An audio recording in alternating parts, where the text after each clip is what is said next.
마크피 목사님의 요한계시록 강해 1편입니다. 준비되셨나요? 여러분께 몇 개의 용어를 먼저 소개해드리고 싶습니다. 그 용어 중에 하나는 하손 즉 환상인데요. 요한계시록을 일컫는 단어이지요. 요한이 환상을 계시록에서 보게 되지요. 우리는 환상 또 영어로는 비전이라고 하는데 이 환상이 무슨 뜻인지 알고 있지요. 요한계시록은 또한 히트갈루트란 단어로 알려져 있습니다.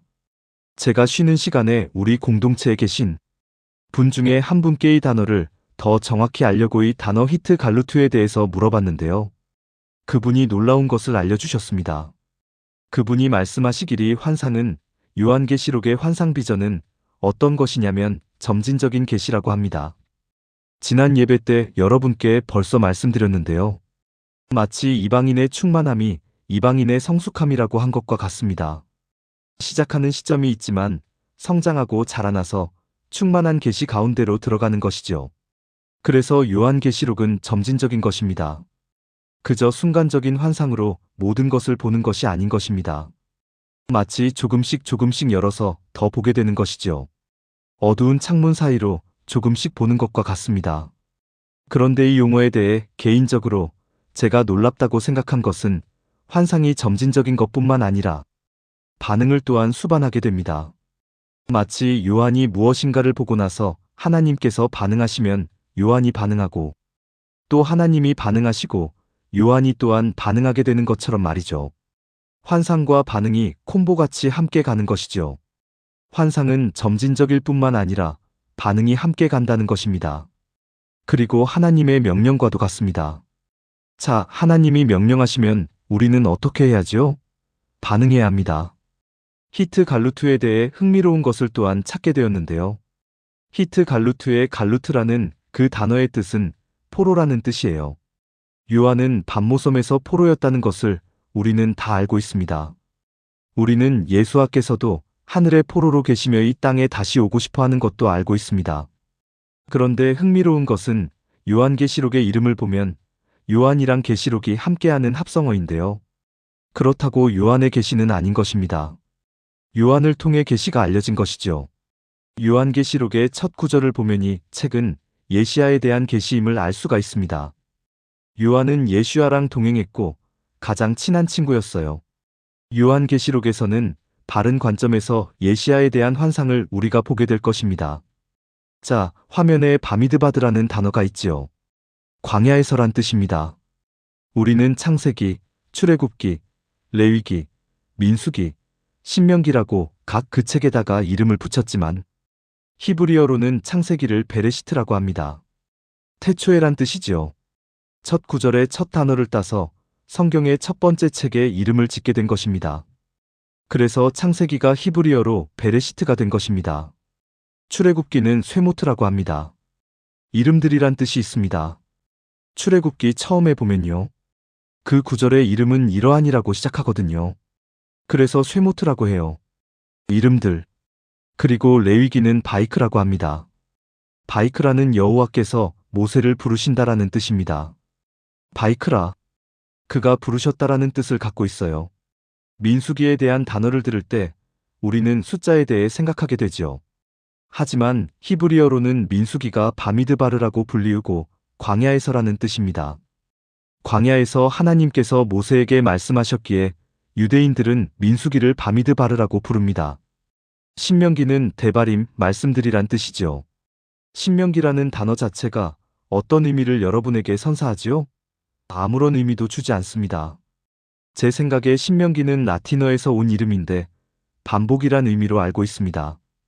히브리어로 데바림은 여호와께서 하신 말씀들이라는 뜻이에요. 유대인들이 창세기, 출애굽기, 레위기, 민수기, 신명기를 말할 때 그 뜻을 태초에 여호와께서 이름들을 광야에서 부르시고 여호와의 말씀들을 주셨다 라는 뜻으로 우리가 다섯 그 책을 볼 수 있습니다. 너무 놀랍지 않으세요? 그래서 우리는 요한계시록을 볼 때 완전히 다른 관점으로 보게 될 것입니다. 자, 저희는 바미드바르라는 단어, 광야에서라는 뜻을 가진 이 단어에 대해 깊게 배우게 될 것입니다. 자, 이 단어의 마지막 세 개의 글자를 읽으면 데바르라고 하는데요. 말씀이라는 뜻이에요. 데바르의 첫 번째 문자인 달렛는 문을 뜻하고요. 발레 뒤에 오는 바르는 아들을 의미하지요. 바르미츠바에서 우리가 이 단어에서 보는 것처럼 말이죠. 그죠? 이 단어를 보면서 우리는 예수와께서 문으로 오신다는 것을 볼 수 있습니다. 바미드 바르라는 단어는 그래서 무슨 뜻이냐면 우리가 주님의 말씀을 듣고 싶다면 광야에 가야 한다는 것입니다. 여러분들 공기가 조금 오염돼도 별들을 보기 쉽지 않은 거 아시죠? 소음 공해는 듣고 싶은 소리를 못 듣게 하기도 하고요. 우리가 정말 주님을 보고 듣고 싶다면 바미드바르라는 단어가 우리에게 광야로 가야 한다라고 말하고 있습니다. 그래서 예수와께로 가는 문을 찾을 수 있게 되는 것이죠. 요한계시록 1장 1절에서 2절 보겠습니다. 예수 그리스도의 계시라. 이는 하나님이 그에게 주사 반드시 속히 일어날 일들을 그 종들에게 보이시려고 점차적으로 보여준다고 얘기했죠. 그의 천사를 그 종 요한에게 보내어 알게 하신 것이라. 요한은 하나님의 말씀과 예수 그리스도의 증거 곧 자기가 본 것을 다 증언하였느니라. 저희는 요한이 본 것을 함께 보게 될 것입니다. 요한은 아시다시피 유대인이었어요. 요한이 오직 알았던 말씀은 타나크 구약이었습니다. 그 당시 신약은 없었죠. 혹시라도 궁금해하시는 분이 계실까봐 요한계시록이 언제 쓰여졌는지 알려드릴게요. 쓰여진 시기에 대한 논쟁들이 있어 왔는데요. 많은 분들이 주장하는 시기는 석기 95년입니다. 성전이 무너진 지 25년이 흐른 시간이 된 것이죠. 그런데 우리가 정말 예수와의 계시를 이해하고 싶다면 저희는 큰 그림을 먼저 이해해야 합니다. 저희는 나중에 세세한 것들을 살피겠지만 먼저 큰 그림을 보면서 시작하길 원합니다. 전도서 3장 1절 보겠습니다. 범사에 기한이 있고 천하만사에 닷때가 있나니.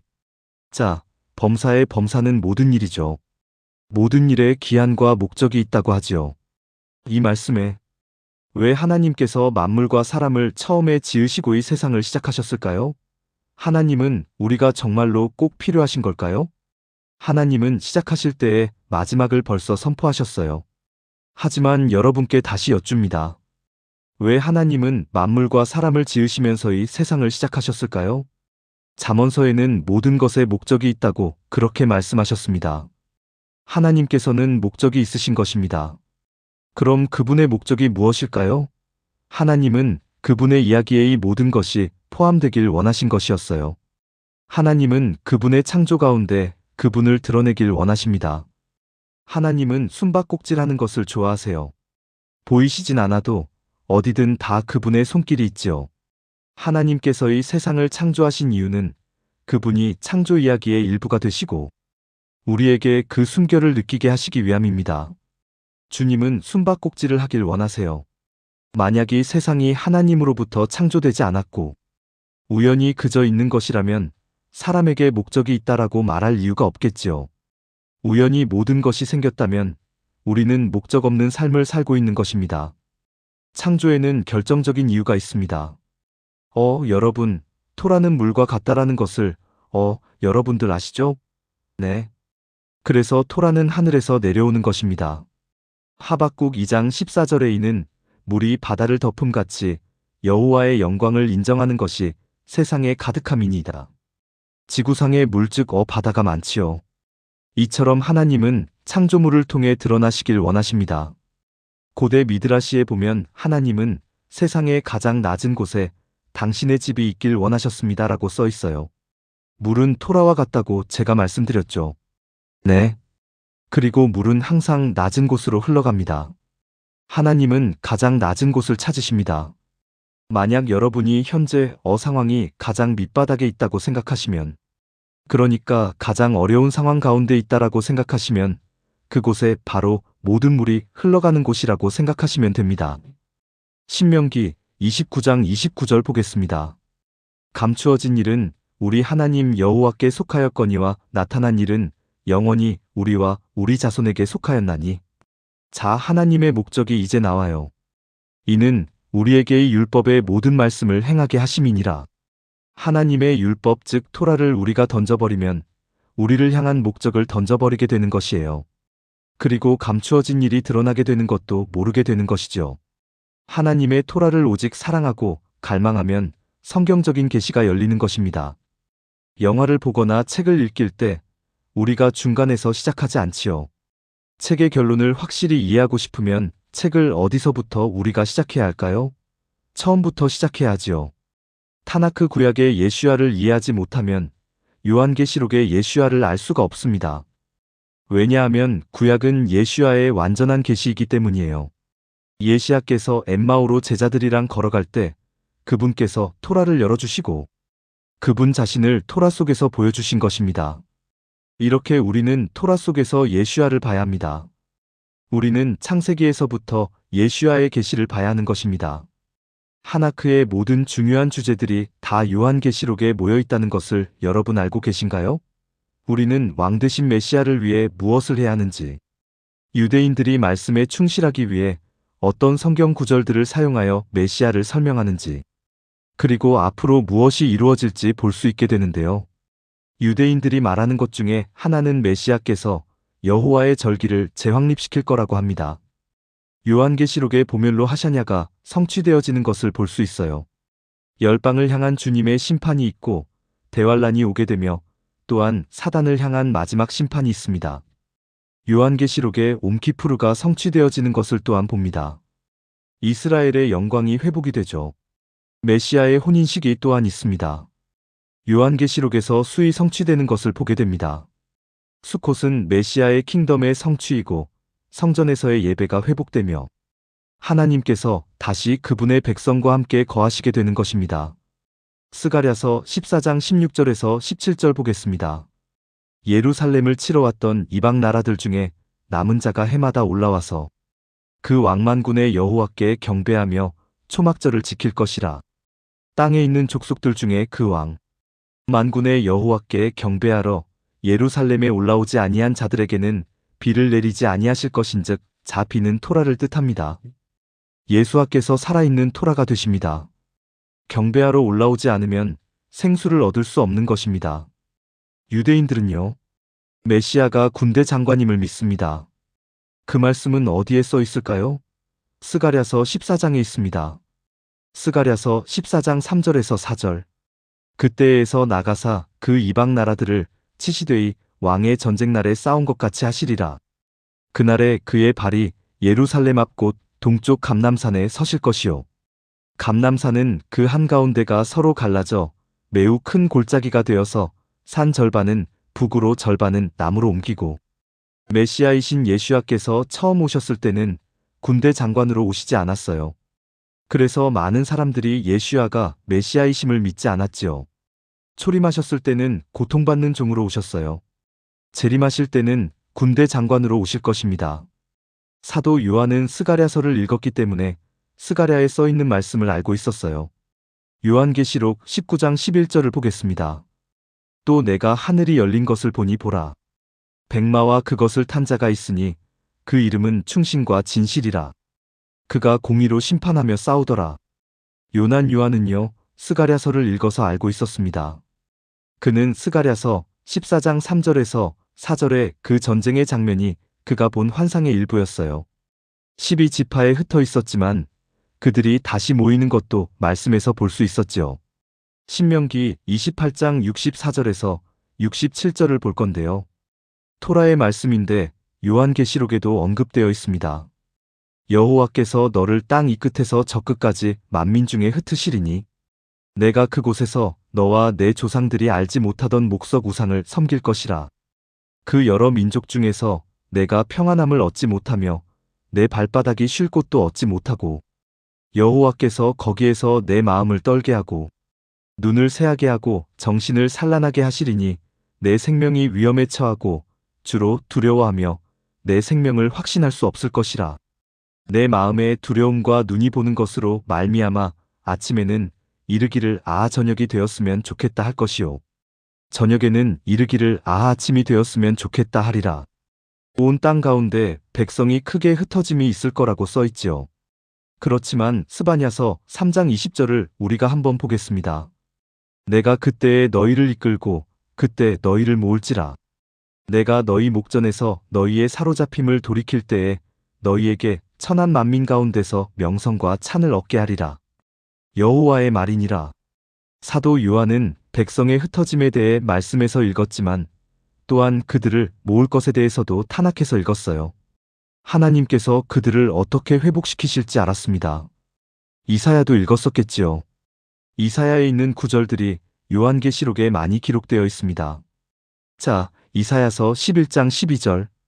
여호와께서 열방을 향하여 기치를 세우시고 이스라엘에 쫓긴 자들을 모으시며 땅 사방에서 유다에 흩어진 자들을 모으시리니, 요한은 이사야서에서도 하나님께서 이스라엘을 모으실 것에 대해 읽었던 것입니다. 요한계시록 7장 4절을 볼게요. 내가 인침을 받은 자의 수를 들으니 이스라엘 자손의 각 지파 중에서 인침을 받은 자들이 14만 4천이니 사도 요한은 하나님이 이스라엘 백성을 다시 모으심을 알고 있었고 이스라엘이 인침을 받는 것도 봤습니다. 요한계시록 21장 10절에서 12절을 보겠습니다. 성령으로 나를 데리고 크고 높은 산으로 올라가 하나님께로부터 하늘에서 내려오는 거룩한 성 예루살렘을 보이니 하나님의 영광이 있어 그 성의 빛이 지극히 귀한 보석 같고 벽곡과 수정같이 맑더라. 그거 높은 성곽이 있고 12문이 있는데 문에 12천사가 있고 그 문들 위에 이름을 썼으니, 자, 카톨릭 침례교, 오순절 교파 이렇게 이름이 써 있었을까요? 아니지요. 이스라엘 자손 12지파의 이름들이라. 자, 처음에는 하나님께서 이스라엘 백성들의 흩어짐을 약속하셨는데 이사야서에 보면 다시 이스라엘을 모으시는 것을 보게 됩니다. 그리고 나서 마지막 계시록에는 이스라엘이 다 모이게 되고 새 예루살렘이 하늘에서 내려오게 됩니다. 이스라엘 12지파의 이름이 문들에 써 있게 됩니다. 사도 요한은 또 성경 어디를 읽었을까요? 그의 마음의 말씀의 어느 부분을 또한 생각했을까요? 그는 전쟁이 없을 거란 말씀을 알고 있었습니다. 자, 이사야서 2장 4절. 그가 열방 사이에 판단하시며 많은 백성을 판결하시리니 무리가 그들의 칼을 쳐서 보습을 만들고 그들의 창을 쳐서 낫을 만들 것이며이. 나라와 저 나라가 다시는 칼을 들고 서로 치지 아니하며 다시는 전쟁을 연습하지 아니하리라. 이 땅의 큰 전쟁은 어떻게 될까요? 전쟁 가운데에 있는 자들이 큰 공경에 빠지게 되겠지요. 하나님께서는 나라들을 염소와 양으로 나뉘게 될 것에 대해 생각을 안 할 수가 없습니다. 사람을 양과 염소로 나누시는 게 아닌 나라들을 그렇게 나누실 것입니다. 그런데 이사야서 25장 8절에서 9절을 한번 보세요. 사망을 영원히 멸하실 것이라. 주 여호와께서 모든 얼굴에서 눈물을 씻기시며 자기 백성의 수치를 온 천하에서 제하시리라. 여호와께서 이같이 말씀하셨느니라. 그날에 말하기를 이는 우리의 하나님이시라. 우리가 그를 기다렸으니 그가 우리를 구원하시리로다. 이는 여호와시라. 우리가 그를 기다렸으니 우리는 그의 구원을 기뻐하며 즐거워하리라 할 것이며 주 여호와께서 모든 얼굴에서 눈물을 식히실 거라고 했습니다. 요한계시록 21장 3절에서 4절을 보겠습니다. 내가 들으니 보좌에서 큰 음성이 나서 이르되 보라. 하나님의 장막이 사람들과 함께 있음에 하나님이 그들과 함께 계시리니 그들은 하나님의 백성이 되고 하나님은 친히 그들과 함께 계셔서 모든 눈물을 그 눈에서 닦아주시니 다시는 사망이 없고 애통하는 것이나 곡하는 것이나 아픈 것이 다시 있지 아니하리니 처음들이 다 지나갔음이러라. 요한이 이 말씀을 어디에서 인용했을까요? 이사야서에서 했겠죠. 하나님은 요한 안에 이미 있는 말씀들을 사용하시는 것입니다. 자, 이것을 말하다 보니까 제가 겪었던 일을 제가 이렇게 생각나게 하는데요. 자, 제가 2살 정도였을 때 제 머리에 누가 총을 들이대는 사건이 있었습니다. 제가 페이스토 그러니까 신발 가게를 매니저로 이렇게 관리하고 있었었는데요. 그 가게는 중국 음식 또한 K마트 가게 등이 나란히 옆에 붙어있는 가게 중 하나였어요. 이 가게들은 다 크게 유리 창문으로 되어 있어서 사람들이 밖에서 안을 다 볼 수 있게 된 이렇게 가게들입니다. 그리고 돈을 계산하는 곳이 그 앞에 큰 창문의 현관 쪽에 있었지요. 저희 가게는 앞 유리 창문이 옆으로 넓지는 않았고요. 위아래로 길쭉한 유리 창문이었었는데 그때 시간이 낮 3시였고 저는 가게 뒤쪽에서 가게 사장님이랑 통화 중이었습니다. 밖에는 사람들이 지나다니고 있었고요. 현관문이 이렇게 열리는 소리가 띵동하고 들렸습니다. 누군가가 지금 이제 가게에 들어와서 가게를 돌아보고 있었고요. 그 누군가가 갑자기 가게 뒤쪽으로 오더니 제 뒤쪽에서 전화를 끊어라라는 소리가 들렸어요. 사장님, 전화를 끊어야 해요. 사장님께서는 지금 도둑이 들어왔니라고 물어보셨어요. 뒤에서 누군가가 소리 지르는 것을 통화 중에 다 들으신 것이죠. 사장님, 전화를 끊어야 해요. 하고 전화를 끊었습니다. 사장님이 즉시 다시 전화를 걸으셨지만 도둑이 받지 말라고 했어요. 도둑이 현관문 앞쪽으로 가자고 해서 앞쪽으로 갔지요. 빨리 행동하라고 해서 빨리 행동했더니 다시 천천히 행동하라고 하더군요. 그래서 제가 도대체 저에게 어떻게 하라고요라고 했습니다. 자, 계산하는 계산대는 나무 테두리가 나무로 돼 있었는데요. 이렇게 뉴쉐이프처럼 반원 모양으로 돼 있었습니다. 계산대 바로 옆에 현관문이 가까이 있었어요.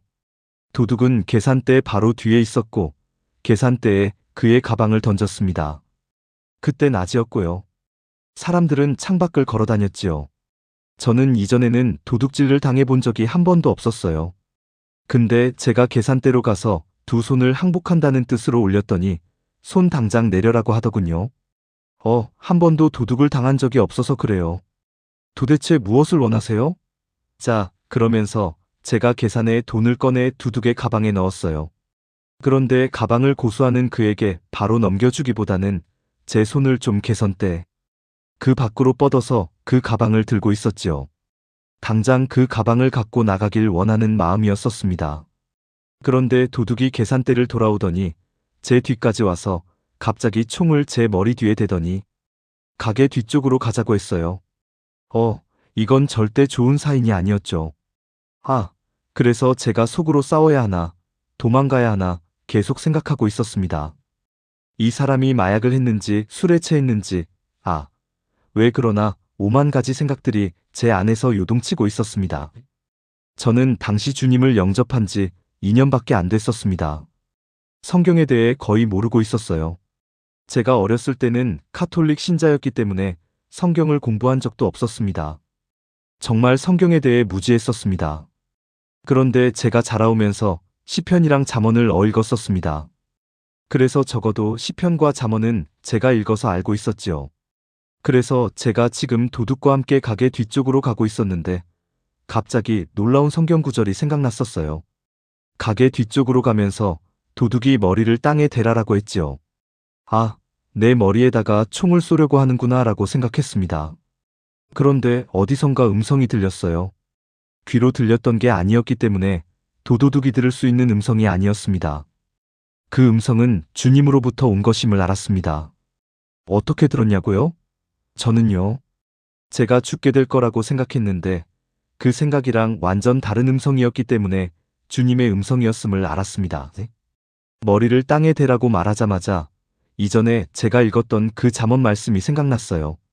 자, 여러분 말씀을 막 억지로 외우려고 하지 마세요. 말씀을 계속 읽으면요, 하나님께서 필요하실 때 우리 안에서 꺼내게 하실 것입니다. 자, 잠언 3장 25절 말씀. 너는 갑작스러운 두려움에도 악인에게 닥치는 멸망도.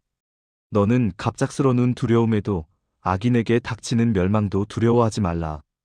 근데 이 이전에 24절 말씀에는요, 내가 누울 때에 두려워하지 아니하겠고라는 말씀. 자, 제가 그 말씀을 읽지 않았다면 어떻게 그 말씀이 생각났겠어요? 제가 말씀드리고자 하는 요지는요, 사도 바울은 타나크를 그의 마음에 두었고 하나님께서 필요한 타나크의 말씀들을 꺼내신 것이라는 것입니다. 그렇기 때문에 타나크의 많은 증거와 약속들을 이해해야 요한계시록의 말씀을 이해할 수 있는 것입니다. 자, 그래서 도둑을 잡았냐고요? 자, 우선 제가 땅에 머리를 대고 눕자마자 아무 짓도 하지 말라고 하더니 그 도둑이 앞문으로 재빨리 달아나더군요. 자, 그 도둑은 자기가 어떤 차를 타고 왔는지 제가 못 보게 하려고 엎드리라고 했던 것 같아요. 자, 경찰이 그 도둑을 그 이후로 못 잡았다라고 하더라고요. 한편 사장님은 119에 전화했었는데요. 119에서 그 사람이 어떻게 도둑인 줄 알 수 있어요? 라고 하면서 제가 직접 전화할 때까지는 가게에 아무도 보내지 않았었습니다. 정말 마음이 힘들었지요. 경찰이 조사를 하러 왔을 때 저에게 도둑이 권총을 가지고 있었나요?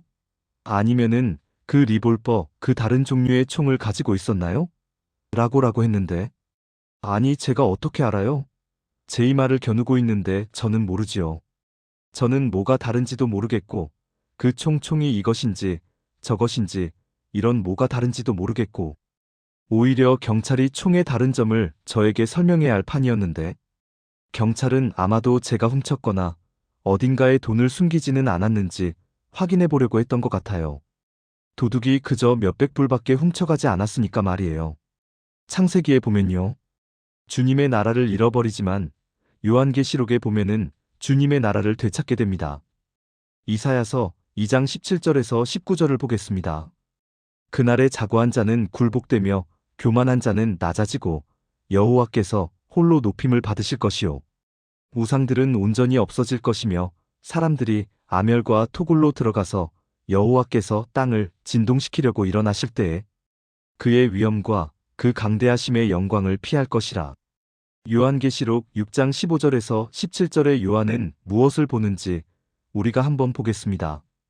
땅의 임금들과 왕족들과 장군들과 부자들과 강한 자들과 모든 종과 자유인이 굴과 산들의 바위 틈에 숨어 산들과 바위에게 말하되 우리 위에 떨어져 보좌에 앉으신 이의 얼굴에서와 그 어린 양의 진노에서 우리를 가리라. 그들의 그 진노에 큰 날이 이르렀으니 누가 능히 서리요 하더라.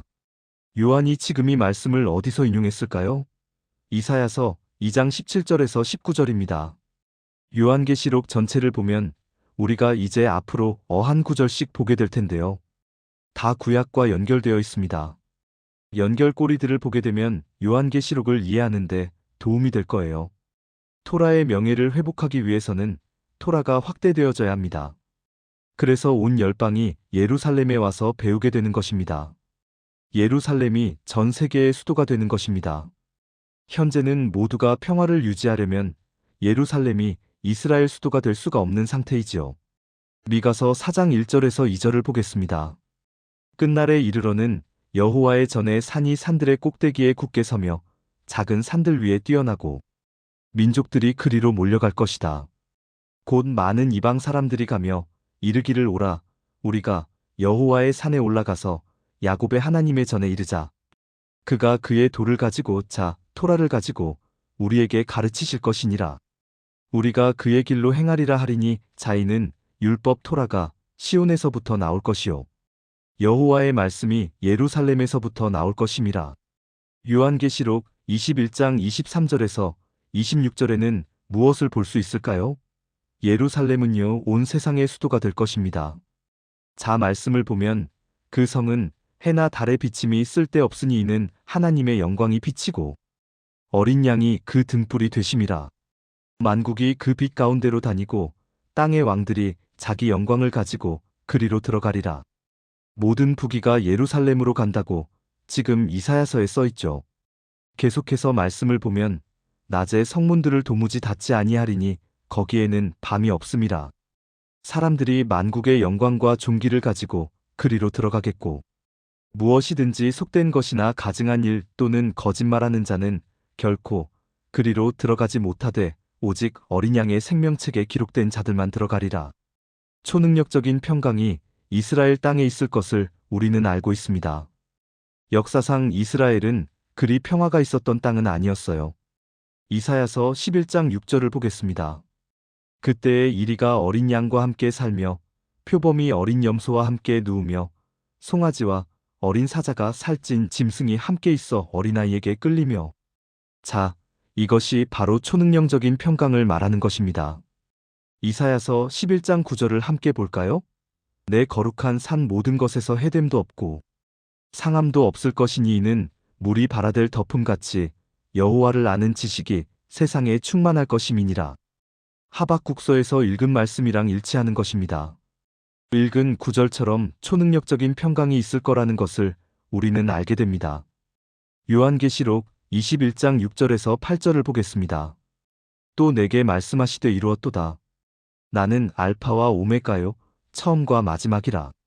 내가 생명수 샘물을 목마른 자에게 값없이 주리니 이기는 자는 이것들을 상속으로 받으리라. 나는 그의 하나님이 되고 그는 내 아들이 되리라. 그러나 두려워하는 자들과 믿지 아니하는 자들과 흉악한 자들과 살인하는 자들과 음행하는 자들과 점수가들과 우상숭배자들과 거짓말하는 모든 자들은 불과 유황으로 타는 못에 던져지리니 이것이 둘째 사망이라. 다시 말해서 주님께서 모든 쓰레기들을 다 치울 것이고 우리는 이 땅의 평강 안에 있게 될 것이라는 뜻입니다. 정확하게 이 말씀이 이루어질 것입니다. 사도 요한은 이사야 11장 9절과 우리가 11장 6절을 읽었는데요. 이사야서를 읽으면서 와우 주님의 평강이 있겠구나 하고 깨달은 것이죠. 그런데 이방인도 또한 이스라엘 땅에 함께 살 것이고 성전은 기뻐할 것입니다. 우리 에스겔서 47장 21절에서 23절을 보겠습니다. 그런즉 너희가 이스라엘 모든 지파대로의 땅을 나누어 차지하라. 자, 우리 12개의 문이 있을 것이며 지파에 따라 이름이 써 있을 것을 우리 기억하고 계시지요. 자, 말씀을 계속해서 보면 너희는 이 땅을 나누되 제비 뽑아 너희와 너희 가운데 머물러 사는 타국인 곧 너희 가운데서 자녀를 낳은 자의 기업이 되게 하리니 너희는 그 타국인을 본토에서 난 이스라엘 족속같이 여기고 그들도 이스라엘 지파 중에서 너희와 함께 기업을 얻게 하되 타국인이 머물러 사는 그 지파에서 그 기업을 줄지니라. 주 여호와의 말씀이니라.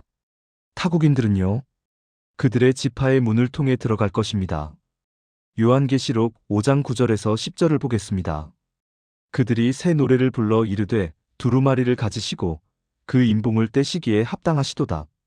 일찍이 죽임을 당하사 각 족속과 방언과 백성과 나라 가운데서 사람들을 피로 사서 하나님께 드리시고 그들로 우리 하나님 앞에서 나라와 제사장들을 삼으셨으니 그들이 땅에서 왕노릇하리로다 하더라.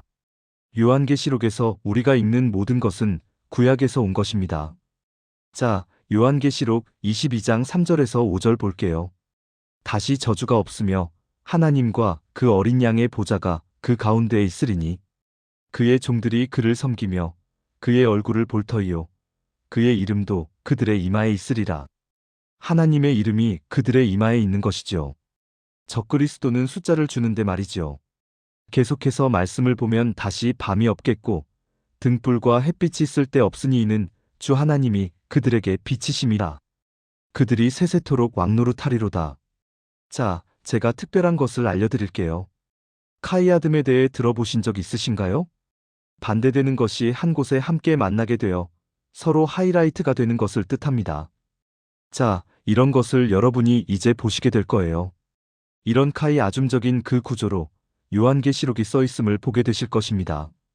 요한계시록 1장의 서두를 거론하면서 주님이 알레프와 타부가 되시고 다시 오실 분이라고 1장 8절에 말씀하시죠.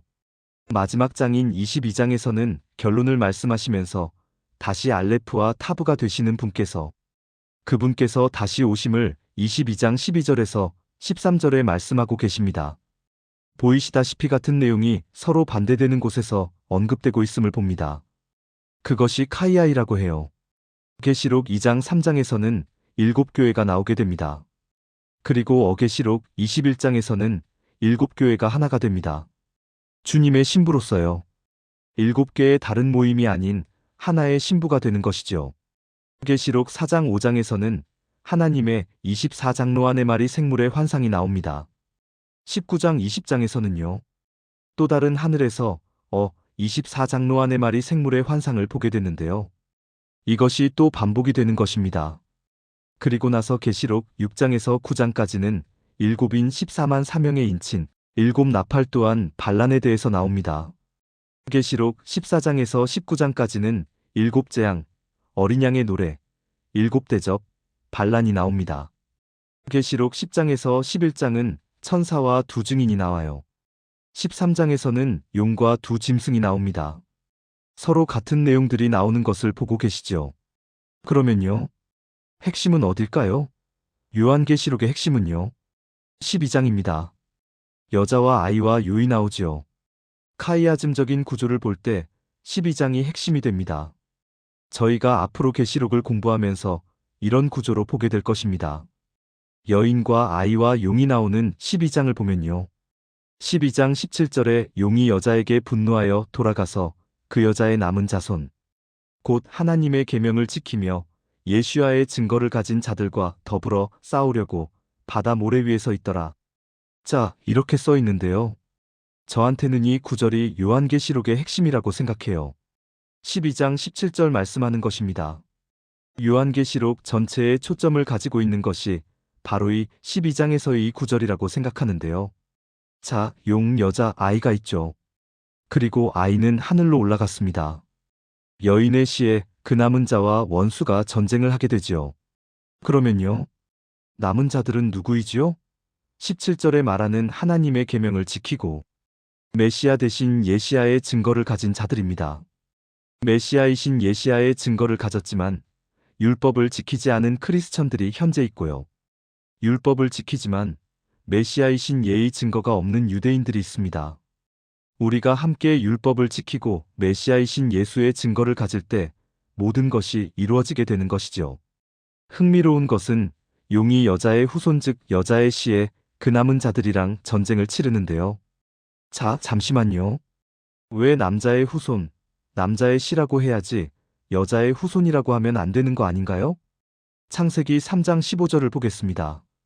다시 말씀드리지만 계시록은 창세기에서부터 온 것이에요. 다 연결이 되고 있지요. 자, 15절. 내가 너로 여자와 원수가 되게 하고 내 후손도 여자의 후손과 원수가 되게 하리니 여자의 후손은 내 머리를 상하게 할 것이요. 너는 그의 발꿈치를 상하게 할 것이니라 하시고 자, 우리가 무엇을 알 수 있나요? 시작부터 창세기부터 원수의 후손과 여자의 후손을 보게 됩니다. 그런데 계시록에서 용이 여자의 후손과 싸우게 되는 것을 우리가 이제 이 마지막 계시록에서 보게 됩니다. 여자의 후손이 뱀의 머리를 상하게 합니다. 말라기 4장 3절 4절에 나오는 하나님의 약속을 볼게요. 또 너희가 악인을 밟을 것이니 그들이 내가 정한 날에 너희 발바닥 밑에 죄와 같으리라. 만군의 여호와의 말이니라. 너희는 내가 호렙에서 온 이스라엘을 위하여 내 종 모세에게 명령한 법 곧 율례와 법도 즉 토라를 기억하라. 말라기를 통해 우리 모두가 엘리야가 다시 온다는 것을 알고 있어요. 하지만 엘리야가 다시 올 때의 중요한 점은 모세를 통해 주신 토라를 기억해야 한다는 것입니다. 왜 사단이 교회가 모세의 토라를 따르지 못하게 하는지 우리가 알게 되지요. 왜냐하면 마지막이 가까워지고 있기 때문입니다. 요한계시록에서 7이란 숫자는 너무 중요하지요. 우리 히브리서 4장 9절에서 10절을 보겠습니다. 그런즉 안식할 때가 하나님의 백성에게 남아있도다. 이미 그의 안식에 들어간 자는 하나님이 자기의 일을 쉼과 같이 그도 자기의 일을 쉬느니라. 7이란 숫자는 안식과 관계가 있습니다. 숫자 7은 7번째 날인 안식일에 대해 말하고 안식년인 7번째 또 77은 49여서 그 다음 해가 희년 주빌리가 되지요. 계시록 전체에서 숫자 7에 대해 말하고 있습니다. 7교회 7영 7초대 7별 7인의 뿔 7눈 7나팔 7우울레 7왕관 7재앙 7금대적 7산 7왕과 참으로 유대적이지요. 7번째 날이 안식일이고 쇠미타해 주빌리에는 또한 7에서 나온 것인데 완전함을 의미합니다. 다음 주에요. 우리가 본격적으로 요한계시록 강해를 시작하기 전에 오늘 여러분께 계시록이 얼마나 유대적인지 제가 소개해드리고 있는 것입니다. 다음 주부터 시작되는 계시록 강는 22장까지 한 구절. 한 구절이 구약에서 인용되는 것을 다 보게 되실 것이에요. 자, 609절 이상을 참고하시게 될 것입니다. 한 주의 계시록 한 장이나 두 장 정도 우리가 공부하게 될 것인데요. 깊이 공부하면 1년도 걸릴 수 있을지 모르겠습니다. 계시록을 보실 때 유대적인 관점으로 보시길 원해요. 왜냐하면 계시록은 유대인에게 쓰여진 책이기 때문입니다. 여러분, 신약의 교회라는 단어가 안 나오는 거 아시나요? 여러분이 아마도 네, 신약의 교회라는 단어가 안다고요? 라고 하시겠지요. 말씀에는 모임 또는 성회를 뜻하는 영어로는 어셈블리라는 단어만 나옵니다. 교회라는 단어는 말씀에 나오지 않고요. 1600년이 흐른 뒤에 교회라는 단어가 나온 것이에요. 다 함께 모인 곳을 성회라고 불렀습니다. 여러분 교회에서 반유대적인 편견을 가지고 계신 것을 아시나요? 신약에 있는 예를 하나 들어볼게요. 예수님께서 이 반석 위에 내 교회를 세우리라 하셨죠. 헬라어로 교회를 뭐라고 하나요? 에클레시아라고 합니다. 에클레시아는 사실상 교회를 뜻하는 게 아니에요. 모임 또는 성회를 뜻합니다. 미국의 시애틀에 가시면 크스 축구 경기장에가 보신 적이 여러분 있으신가 모르겠는데요. 그것을 바로 우리가 에클레시아라고 할 수 있습니다. 모임이란 뜻이죠. 그런데 영어 성경이 번역될 때 번역가들이 회당과는 다른 단어를 쓰고 싶어 했어요. 70인의 성서에 대해 여러분 들어보신 적이 있으신가요? BC 200년 전에 쓰여졌는데요. 그때 교회가 얼만큼 있었을까요? 그런데 여러분, 타나크의 에클레시아가 100번 이상 등장하는 거 아시나요? 이 72인이 해당이란 단어 대신에 다른 단어를 사용하고 싶어서 교회라는 단어를 사용한 것입니다. 사도행전 19장을 보시면 사람들이 다 그 디에나 아데미 여신을 3시간 동안 경배한 거 기억하시죠? 그런데 사도행전 19장 마지막에 뭐라고 써 있냐면요. 이에 그 모임을 흩어지게 하니라라고 써 있어요. 이 구절의 모임은 에클레시아를 뜻하는데요. 왜 여기에는 그럼 교회라는 단어를 사용하지 않았을까요? 왜냐하면 이 말씀을 읽는 자들이 교회가 이 디아나 여신을 섬기는 것으로 간주하지 않길 원해서 번역을 그렇게 한 것입니다. 여러분 미디어가 편견을 갖게 하는 거 아시지요? 성경 번역가들도 편견을 갖고 번역했어요. 이들은 에클레시안 단어를 그들이 교회라고 부르고 싶을 때는 교회라고 번역하고 모임이라고 부르고 싶을 때는 모임이라고 번역한 것입니다. 회당도 마찬가지예요. 헬라어로 회당을 순회 가게라고 불러요. 순화 가게는 모임이란 뜻이에요. 자, 여러분 마찬가지로 야고보서를 알고 계실 텐데요. 야고보서는 야고보의 이름은 사실상 야곱입니다. 자이 야고보서는 영어로는 제임스라고 하고요. 사실 제임스의 이름은 제이콥이었던 것입니다. 야고보서 2장에 만일 너희 회당에 금가락지를 끼고 아름다운 옷을 입은 사람이 들어오고라는 구절이 있죠. 영어로는요. 회당이라고 번역이 안 되고 어셈블리 모임이라고 번역돼 있습니다. 근데 한국어로는 감사하게도 회당이라고 돼 있어요. 그런데 야고보서의 2장에 나오는 이 구절에 헬러 순회 가게로 써 있는데요. 번역가들이 사람들이 회당에서 모인다고 생각하는 게 싫어서 영어로는 회당이라고 번역하지 않고 모임이라고 번역했습니다. 다시 한번 말씀드리지만 한국어로는 회당이라고 잘 번역돼 있습니다. 요한계시록에 보시면요. 사탄의 회당이라는 그런 단어를 보실 수 있어요. 헬로로 순회 가게라고 써 있는데요. 왜 여기에는 번역가들이 모임이라는 단어를 쓰지 않았을까요? 번역가들이 순회 가게를 회당이라고 번역해놨습니다. 그들 마음대로 골라서 번역을 했고 에클레시아가 교회 또는 모임이라고 그들 자체적으로 또한 에클레시아도 그렇게 번역을 한 것입니다. 저희가 앞으로 계시록을 편견 없는 관점으로 보게 될 것이고 사도 요한이 봤던 관점으로 볼 것입니다. 왜냐하면 요한은 유대인이었기 때문이에요. 그는 타나크를 읽었고 요한계시록의 전체를 기록했어요. 타나크에 있는 말씀들을 계시록에 사용했습니다.